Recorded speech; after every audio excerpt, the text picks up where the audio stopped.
মানুষ মরার পরে কি চল্লিশা করা জায়েজ আছে? এই প্রশ্নের উত্তর সব জায়গায় দেওয়া লাগে। বোঝা গেল বাংলাদেশের সব সমাজে এটা আছে। আপনাদের এলাকায় আছে চল্লিশা?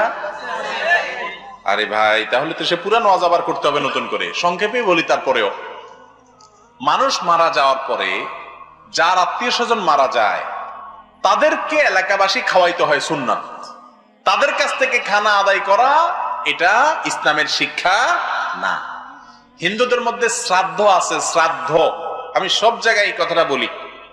আপনি গুগলে গিয়ে লেখেন শ্রাদ্ধ, তালিব বসর অপলা আকার দর পরে বড় ধ লেখা দেন, সার দিলে দেখবেন শ্রাদ্ধ মানে কি। শ্রাদ্ধ হলো হিন্দুদের মানুষ মারা যাওয়ার পরের খানা। সেই জিনিসটা আমাদের মুসলমানদের মধ্যে আসছে।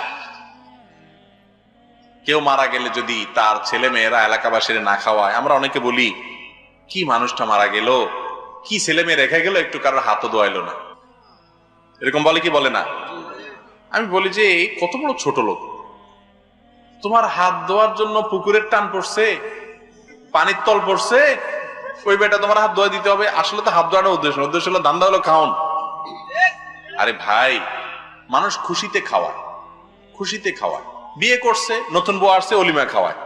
ছেলে হয়েছে, আকিকা খাওয়ায়, ঠিক না? সেখানে আপনি আপনার বাপ মারা গেছে, আপনি খুশি যে বা জমি জমার ভাগ এখন আমি পেয়ে যাবো, বুড়া মরে গেছে, শেষ, আসেন ফুর্তি করে আপনাদের খাওয়াই। ব্যাপারটা কি এরকম? তাহলে কেন খাওয়াবেন? এর সাথে ইসলামের কোন সম্পর্ক? হ্যাঁ, মৃত মানুষের তরফ থেকে দান সদকা করা জায়েজ আছে। সেই হিসাবে আপনি গরিব দুঃখীকে খানা দিলেন, সেটা দিতে পারেন। কিন্তু এটার জন্য এক নম্বর কথা, কোনো দিন ঠিক হবে না। 40 3 দিনের 7 দিনা, এই দিনের কোনো ফজিলত হাদিসে আসে নাই। আপনি মন গড়া যদি বানান, তার নাম বেদাত। 2 নম্বর নকল আমল, এটা করলে গুনাহ হবে। আরো কথা কি বুঝাতে পারছি? আর দ্বিতীয় কথা হলো যে গরিব খাওয়ানোর নাম দেয়া হয়, আসলে গরিবের তো কোনো বিল নাই। গরিবরা বলে এই চেয়ারম্যান সাহেব খাক, তোরা পরে আয়, ঠিক না? এলাকার সব মেয়েরা এসে একটা ফুর্তি ফাটতার অনুষ্ঠান সামিয়ানা টাঙ্গায়, এগুলো জায়েজ নাই। এগুলো হিন্দু থেকে আসছে আমাদের মধ্যে।